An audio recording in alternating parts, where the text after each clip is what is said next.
แต่ว่าอาการเนี่ยก็มันจะเป็นไอมันเป็นไอแล้วก็ฮากเป็นเลือดบัดนี้เป็นเลือดแบบเป็นก้อนเป็นก้อนลูกชายบ่สบายโอ้ลูกชายปอดขึ้นอ่ามานอนห้องหมอแต่เมื่อวานแล้วอันนี้คือเรื่องของเบาตูนเด้อพี่น้องเด้อบางคนคิดว่าแม่บ่แม่นแม่เด้เพราะว่าเราก็บ่สบายเด้ก็โซ่ป่วยนี่แหละพี่น้องเอ้ย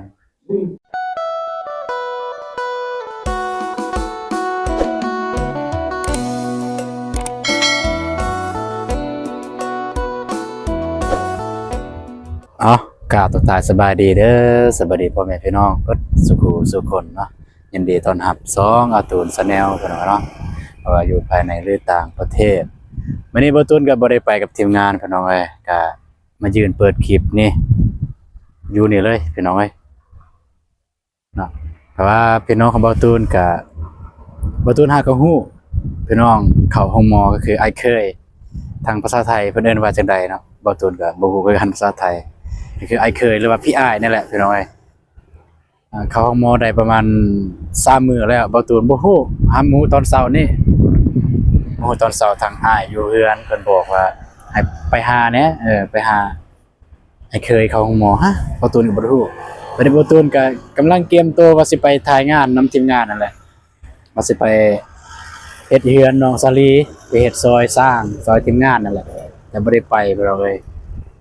ก็ว่าสิอัปเดตแต่การเดินทางแต่บ้านนั่นแหละแต่บ่ได้อัปเดตเนาะพี่น้องก็มาหาทางนี้แล้วก็ฮอดนี่แล้วก็ไปหาทางไอ้เคยอยู่ห้องเลยแล้วก็บ่ได้ถ่ายหากันมาเปิดคลิปมาถ่ายอยู่นี่มาแจ้ง FC ได้โอ้นำกันบ่ตูนบ่ได้ไปกับทีมงานเนาะตอนนี้ก็อยู่ตัวเมืองละม่ามหรือว่าแขวงเซกองนั่นเองพี่น้องเนาะเพราะว่าเมืองเอกของแขวงเซกองก็คือเมืองละม่ามพี่น้องเนาะนี่ก็มีอัน FC มายืนเบิ่งพี่น้องสบายดีเด้อเบิ่งสิถามก่อนนั่นเพิ่นนี่เพราะว่าคนบ้านเดียวกันพี่น้องเรามาหยังเพราะว่าคนบ้านเดียวกันแต่มาเพาะกันอยู่ห้องหม้อคนบ้านเดียวกันสบายดีเด้อสบายดีเด้อมาหยังแหน่มาอยู่อันนั้นเบิ่งคนเจ็บนี่มาเบิ่งคนเจ็บผู้ใดเจ็บน้องข่อยเด้โอ้น้องชายแม่นเราเป็นอิหยังเราเป็นไซติ่งไซติ่งผ่าตัดเด้ผ่าตัดบ่แม่นผ่าตัดเรียบร้อยแล้วบ่เรียบผ่านไปด้วยดีบ่บ่ได้มีหยังผิดปกติผิดพลาดใช่บ่บ่อ๋อดีใจนำเด้อบ่เมื่อใดสิได้กลับจักคือกันแหละทางแพทย์หมอเพิ่นว่าจังได๋เพิ่นให้เมื่อบ่บ่ได้เมื่อนอนต่ออีกแม่นเพิ่นให้นอนประมาณจักคืนประมาณ 3-4 คืนนั่นแหละอีก 3-4 คืนมานอนนี่ได้จักคืนแล้วคืนเดียวหาก็คืนเดียวเนาะแม่นยังอีก 3-4 คืนจะได้เมื่อบ้านโดยอ๋อก็ถือว่าผ่าตัดเป็นอย่างดีเนาะเรียบร้อยก็เห็นอยู่บ่อยู่ในอันเซตติ้งมีหยังในเซตติ้งเป็นหินบ่เป็นก้อนจะเป็นหินเป็นก้อนนั่นแหละอ๋อก็กันมาผ่านด้วยดีก็ดีใจนำเด้อสิไปไสเนี่ยไปเลาะไปเที่ยวนะฮะไปเลาะไปเที่ยวนะเลาะเที่ยวโอ้โธ่มาเบิ่งคนเจ็บมีอารมณ์เลาะเที่ยวเคยมานี่จักเทื่อแล้วบ่เคยมาบ่เคยมาแม่นป้าบ่เคยมาเซกองนี่มันต่างจากตัวเมืองท่าแตงเนาะเอาขอบใจหลายๆเด้อครับเด้อขออนุญาตเนาะพี่น้องเอ้ยก็ห้องหมอเซกองบ่ตูนก็ได้มาเรื่อยๆอยู่ในช่วงนั้นพี่น้องเอ้ยก็เคยมาแต่ว่าตอนนั้นก็ตึกบ่อยากหลายปานใดเดี๋ยวนี้เพิ่นก็พัฒนาหลายเติบพี่น้องเนาะอันนี้คนบ้านเดียวกันคือกันพี่น้องเนาะบ้าน FC พี่น้องเอ้ย FC ทักทายมอฮอดเซกอง FC ก็ยังฮู้พี่น้องเนาะนี่คือทางเข้าห้องหมอเซกองพี่น้องเนาะห้องหมออยู่ตัวเมืองใหญ่เลยเมืองใหญ่อยู่แขวงเซกองนั่นแหละคือเมืองเอกเซกองก็คือเมืองละมามพี่น้องเอ้ยนี่มีเดินโรงเรียนมีเดินเตะบ้านพี่น้องเนาะแล้วก็โรงจอดรถของเพิ่นก็เป็นอย่างดีพี่น้องเนาะ เวลาย้ายหางพี่น้องเอ้ยก็มีแต่ว่าสิพาไปหาทางไอ้เคยของเบาตูนเลยแล้วก็สิถามอาการเป็นจังได๋เพราะว่าเมื่อกี้เนี่ยเบาตูนบ่ได้ถามมีแต่ว่าซื้อน้ำซื้อในซื้อของกินของอยากไปให้เลยเพราะว่าบ่ทันมันกระทันหันโพดพี่น้องเนาะก็บ่ได้ถ่ายเลยแล้วก็1 2มาก็เบาตูนย้านบ่กล้าสิถ่ายย้านว่าทางเจ้าหน้าที่อยู่นี่เพิ่นบ่ให้ถ่ายพี่น้องเอ้ยเนาะแต่ว่าก็เบาตูนได้ถามข้อมูลเรียบร้อยแล้วว่าให้ถ่ายบ่เพิ่นก็ว่าให้ถ่ายแต่ว่ามันก็มีขอบเขตของมันบ่ให้ถ่ายเกินบ่ให้ถ่ายบนเวียกเฮ็ดงานเพิ่นว่าบ่ให้เข้าไปถ่ายอยู่ในซั่นซะถ่ายอยู่นอกเนี่ยได้อยู่เพิ่นว่าเนาะก็บ่ติบ่ว่ากันพี่น้องเอ้ยว่าทางเพิ่นทางเฮาก็มีกฎคือกันเนาะเพิ่นก็บ่อยากให้เบิ่งบ่อยากให้เห็นก็บ่ว่ากันตะกี้มันมีแต่ตึกอันนี้พี่น้องเนาะนี่ตึกนี้ตะกี้มันแต่ว่าตึกนี้ตึกใหญ่นี่ตัวนี้เลยเนาะแล้วก็ตึกนั้นตะกี้จะบ่หลายเดี๋ยวนี้โอ้ยเพิ่นพัฒนาหลายเติบพี่น้องเนาะพุ่นทางอันน่ะไอ้เคยเฮาก็อยู่ในเคินว่าอยู่ห้องพิเศษอยู่ห้องพิเศษอยู่พู้นอยู่ทางหลังเลยย่างก็อยากไกลแดประมาณ3-400เมตรพี่น้องเอ้ยเกือบสิว่าลักกับน้องเดิมบ่เลยพี่น้องเอ้ย อ๋อก็บ่ได้ไปหาทางทีมงานพี่น้องเนาะก็บ่ว่ากันก็สิอัปเดตก็จังซี่แหละย่างไปทางนี้พี่น้องเอ้ยนี่อันนี้ก็เฮาก็บ่อยากกะเดกล้องปานใดพี่น้องย่านเพิ่นสิเว้าเอ้าเนาะถ้าเพิ่นเว้าเนี่ยเฮาก็บ่ฮู้สิไปจังได๋เด้พี่น้องเอ้ยเพราะว่าเฮาก็เพราะว่าเพิ่นก็เว้าแล้วว่าให้ถ่ายแต่ในขอบเขตของเฮาบ่ให้เกินว่าซั่นซะบ่ให้ไปถ่ายบอนที่เพิ่นเฮ็ดเวียกเฮ็ดงานบอนคนเจ็บคนเป็นบางคนเพิ่นบ่อยากให้ถ่ายก็มีบ่ว่ากันพี่น้องเนาะนี่ อยู่ห้องมอบรรยากาศเนี่ยแต่ว่าอากาศอยู่แขวงสีกองเฮาเนี่ยก็ร้อนพี่น้องบ่ตูนเช็คเบิ่งองศาเมื่อกี้นี่ก็ประมาณ31 32แต่ว่าทางบ้านบ่ตูนท่าแตงนี่ก็22 23เดี๋ยวสิย่างไปหาเลยทางแล้วก็สิย่างไปทานนี่ก็มานั่งพูดแม่ของบ่ตูนพี่น้องกำลังกินมากอยู่กินถ่ายคลิปอยู่เฮ็ดเวียกอยู่เอ้าอันนั้นเป็นหมูเห่าเด้โธ่มึงเอิ้นแท้ปัดโธ่หมูเห่านี่เว้ย ไปนี่เลยลูกโทษนะ โอ้สบายดีเด้อ โทษนะลูกโทษ สบายดีเด้อปัดมาเจอมาพบมาพอกันอยู่นี่ว้า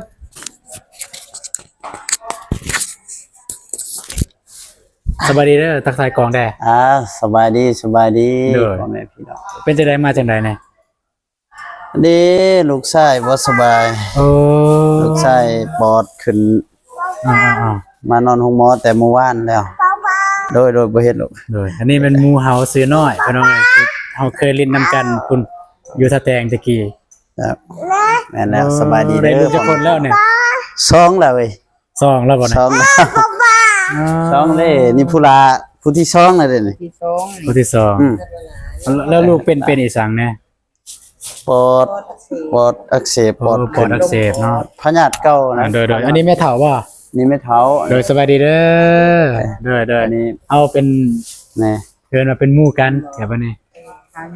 เป็นหมู่กันเขายังน้อย ตอนเรายังไปเฮ็ดสวนอยู่ท่าแตง บ่เฮ็ด เลยรู้จักกันอยู่ห้วยดำ สบายดีปกติ ทุนะทุนะทุนะทุ เด้อ ทุ อันนั้นเป็นแม่เนาะแม่ของ แม่นี่ เอ แม่ อสบายดีเด้อ สบายดีสบายดี ได้อ่า ใช่อีเมลตัวบน บ่ฮู้ว่ามื้อใดสิได้ออกนี่ก็ดียังบ่ใครแน่แพทย์ยังใส่ยาเลย เนาะเอามาแต่ใส่ไปจะได้มาจะได้ นี่แหละก็มาเบิ่งพี่น้องกันบ่สบายเลย เป็นจะได้ จักอาการนี่ก็ยังบ่ทันได้ฮู้ว่าสิเข้าไปถามจังหน่อยแน่ แม่นไผล่ะ ไอ้เคย อ๋อมาจากเมืองอะไรนี่ ได้2มื้อ3มื้อเลยเพิ่นว่า บ่ แต่เฮาก็หากันมาฮู้มื้อเช้านี่ อ๋อ เลยตีรถมานี่ แส เลย ดงว่าต้องมาเมื่อเช้าบ่ แม่นมาแต่เช้าแต่มันจะไกลแดก็ฮอดเที่ยงนั่นแหละ ตีจังหน่อย กลับบ่มื้อนี้กลับบ่ แต่ว่าสิกลับ โอ้ว่าทางคุณก็มีงานหลายแดว่าสิกลับ เอาส่วงให้เช้าเด้อ ม ปลอดภัย แต่ว่าสิกลับจังได๋ กลับเลยบ่ จังน้อยนี่แหละว่าสิเข้าไปหานี่ก็สิกลับ ท่านบ่คันว่าท่านก็ไปดินไปยามนี่เด้ออยู่ไว้คันว่าท่านไปแว อยู่บ้านอยู่เฮือนเด้ อยู่เฮือนอยู่ไว้นี่แหละอยู่เทิงนี่นะ โอ้โหแล้วว่าสิทันหรือบ่ทันมันแต่เจ้านี่แหละนี่สิได้ออกหม้ออยู่บ่ อันนี้ว่าพันละเมียสบายดีเด้อ เนี่ย เด้อ ยังลูกเป็นได้นี่สิ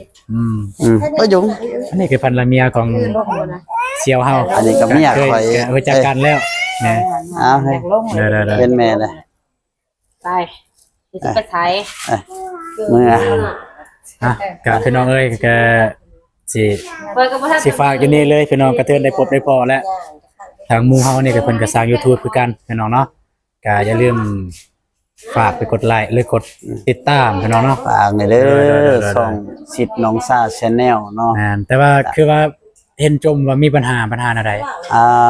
ตอนนี้มันยังยืนยันเบอร์โทรบ่ได้เนาะเพราะว่าเฮาอยากดัดแก้หน้าปกคลิปต่างๆแล้วก็อยากดัดแก้โปรไฟล์นะมันก็ยังมีข้อจำกัด มันบ่ส่งรหัสเลยว่าเบอร์มันบ่ได้เลยจะได้อยากถ้าว่าท่านใดฮู้เนาะช่วยให้คำแนะนำช่วยให้คำปรึกษาหรือว่าชี้นำให้แน่ตามช่องสิทธิ์น้องซ่าชาแนลเป็นภาษาไทย เฮ็ดเกี่ยวกับหยัง คลิปนี่ส่วนหลายนี่มันเฮาเฮ็ดเกี่ยวกับ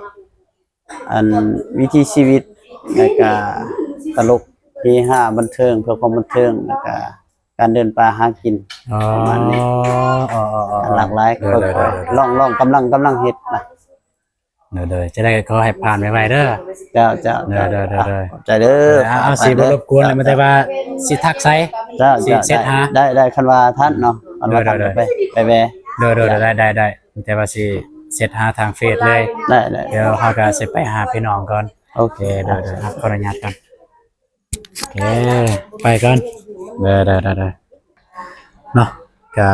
ลมกับหมู่พี่น้องเอ้ยก็บ่สะดวกปานใดเพิ่นก็ลูกบ่สบายหมู่ที่อยู่นํกันแต่น้อยๆเพิ่นพี่น้องเอ้ยตอนเพิ่นก็ไปเฮ็ดสวนกาแฟอยู่บ้านของเบาตูนตอนอายุเฮาก็10กว่าปี17 18มาเจอกันนี่พุ่นเนาะทางหมู่ก็ซื้อน้อยเนาะเดี๋ยวได้เราก็สร้างครอบสร้างครัวแล้วแต่ก็บ่ได้ไทม์ไลน์เพราะว่าฮู้ๆกันอยู่เพราะว่าก็ได้เซตนํกันอยู่พี่น้องได้โทรลมทางเซตทางไลน์นํกันอยู่พี่น้องนี่ห้องนี่อยากมืดพี่น้องเอ้ยมันอยากมืดแดมอยากเงียบเงาในกลางคืนก็สิวังเวงอยู่พี่น้องเนาะนี่โอ้เนาะก็สิวังเวงอยู่แต่ว่าในกล่องอยากแจ้งพี่น้องเนาะตัวจริงมันมืดเด้อพี่น้องเอ้ย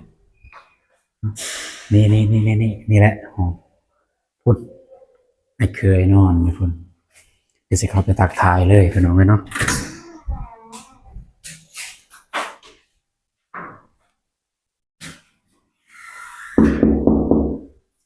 สบายดีถ่ายคลิปเด้อสบายดีเด้อสบายดีอันนี้คือเรื่องของเบาตูนเด้อพี่น้องเด้อบางคนคิดว่าแม่บ่แม่นแม่เด้เพราะว่าเราก็บ่สบายเด้ก็โซ่ป่วยนี่แหละพี่น้องเอ้ยพุ่นเป็นอ้ายก็ลูกของลูกอาวผลลูกอาวอันนี้ร้านลูกเอื้อยเป็นบ่าวละเด้กำนันหัว ขนาดร้านนี่เป็นบ่าวแล้วบางตูนยังโสดอยู่บ่มีไผมักกันเนาะเวลายายห่างก็สิไปหาทางผู้เจ็บผู้ป่วยสิถามว่าอาการเป็นแนวใด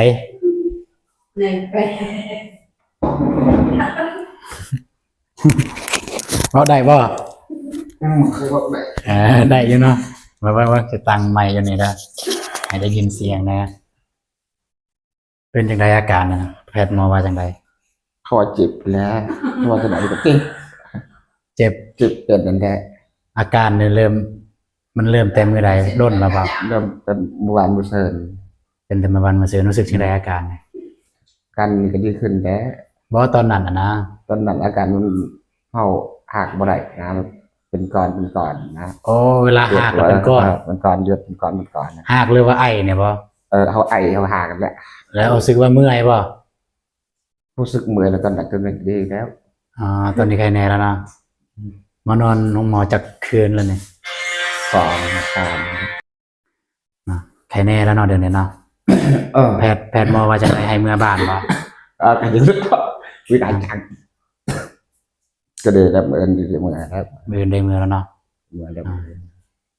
ก็ส่งน้ำแต่เมื่อวานนี้จากทงแล้วน้ำมาเนี่ย 4 ถุง 5 ถุงนี่ 4 ทง 5 ทงแล้วกันเนาะ ถุงหน่อยก็เป็นสิบเลย นอนห้องแอร์เย็นสบายนี่พี่น้องก็แค่แน่มื้อนี้ก็บ่มีเลือดแล้วเนาะ บ่มี ได้แพทย์หมอสรุปบ่แล้วแพทย์หมอสรุปแล้วบ่ว่า ยัง เจ็บเนี่ยมันเจ็บอีหยังเนาะ มีต้องเลือดซื้อนะ อ๋อแสดงว่าแพทย์หมอก็ยังสรุปบ่ได้ว่ามันเป็นอีสัง ยังอะไรเป็นเรื่อง แต่ว่าได้แต่ว่าอาการเนี่ยก็จะเป็นไอ เป็นไก่ แล้วก็หากเป็นเลือดบัดเนี่ยเป็นเลือดแบบเป็นก้อนมาตูนกับบัดได้ฮู้สามพี่น้องเลยเพราะว่าไปถ่ายคลิปตลอด เห็นอยู่ผู้อาย2 คนเมื่อวานนี่มาแต่ไสบ่ฮู้เพราะว่าไม่ได้ถามมานะพอดีมาบอกตอนเช้าก็เลยฮู้ก็เลยพอดีมานำทุนนำหัวหน้าใหญ่นั่งคักแท้นอนคักแท้หัวหน้าใหญ่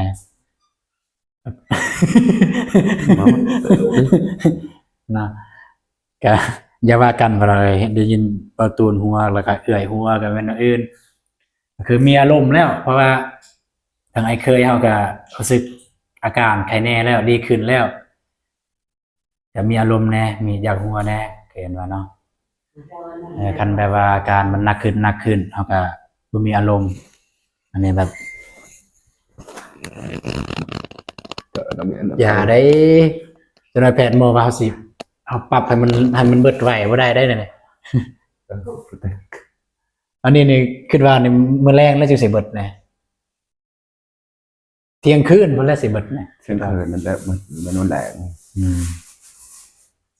แสดงว่าโอเคแล้วเนาะ เมื่อวานสำเร็จกันจังเที่ยงคืน มันจะเจ็บมันจะเป็นอันนี้ก็เป็นแต่เฮาได้เห็นอยู่นอกเมื่อกี้นี่ก็มีคนทางบ้านเฮามาเข้าอยู่นี่แสดงว่าอาการหนักเติบก็ได้กันมาของหมอแพงปกติเฮาก็มาเป็นคันตัวอย่างว่าเฮาเจ็บบ่เป็นก็ไประดับสุขศาลาหรือว่าของหมอใกล้บ้านของหมอน้อยคันหมอน้อยเฮ็ดบ่ได้ก็ไปของหมอเมืองเฮ็ดบ่ได้ก็มาของหมอแข้งเฮ็ดบ่ได้ก็ไปตัวเมืองใหญ่อีกแค่ทางบ้านเฮาก็ไปปักเซแสดงว่าหนักเติบพี่น้องเนาะก็เสาหลักครอบครัวแต่มาเจ็บมาเป็นมันเพลียเฮ็ดงานแล้วบัดนี้แห่งช่วงนี้ก็ช่วงไถนา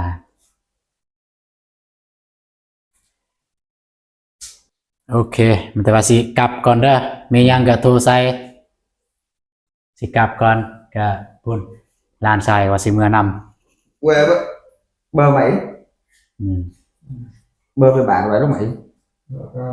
tôi kun dột mua vậy về thời cái đông tôi sạch ห้องก็ยังกว้างอยู่พี่น้องเนาะติดห้องแอร์อยู่โอ้23ซ้ำองศานี่ก็ซ้ำอยู่ท่าแตงเลยนี่ซ้ำท่าแตงแหละ23องศาโอเคแต่ว่าจะได้กลับก่อนมันมียังให้ได้มันมีเงินคำมาเบิ่งซื่อๆเด้อ มาเบิ่งซื่อๆอย่าเฮ็ดหน้าเศร้าได้ ไม่มีเงินให้ rồi bận rộn เด้อ nó về bên này là เด้อ tôi là cả โอเคจะได้กลับแล้วเด้ออันนี้มันเอื้อกกเลยพี่น้องเอ้ยก็ยังไม่มีเวลาจะได้ถ่ายรีวิวทางไอ้น้องของเบาตูน มีภายในจังไดมันเย็นโพดบ่ อยากจะ บ่มีได้แอร์นี่บ่มีร้อนได้คันบ่อยากให้มันร้อนก็มันแต่ปิดเลย มันเศร้ามันแปลกหรือใส่เย็นเย็น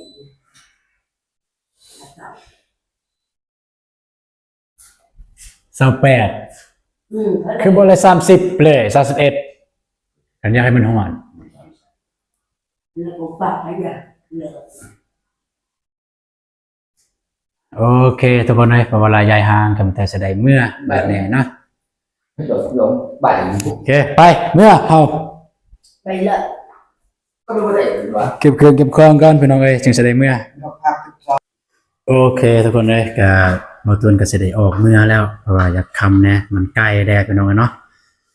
โอ้โธ่เนี่ยกับบอยู่นี่ก็ต่างจากบ้านเฮาพี่น้องเนาะนี่เนาะก็ลานของบตุนไปถ่ายอยู่พูดแล้วบอลจอดรถแล้วพี่น้องเนาะ โอเคสำหรับคลิปนี้บาตูนกับมีอย่างไรมันจะมาแจ้ง FC นี่แหละคือสำหรับมื้อนี้ก็บ่มีคลิปลงแล้วพี่น้องเพราะว่าก็บ่ได้ไปถ่ายบ่ได้ไปซอยทางน้องเดิมหรือว่าไปกันแล้วแต่ที่ทางทีมงานเราเคยไปนี่แหละพี่น้องเนาะเดี๋ยวบาตูนได้กลับบ้านถ้ามันบ่ค่ำบาตูนก็จะได้ไปบ้านน้องเดิมเลยถ้ามันค่ำบาตูนจะได้มีเฮือนมื้อซ่านและมื้ออื่นจึงว่ากันใหม่พี่น้องนะเอาสำหรับคลิปนี้ขอกล่าวคำว่าสบายดีเด้อพี่น้องเนาะเจอกันในคลิปต่อไปพี่น้องเอ้ยไปบ๊ายบายพี่น้องเนาะ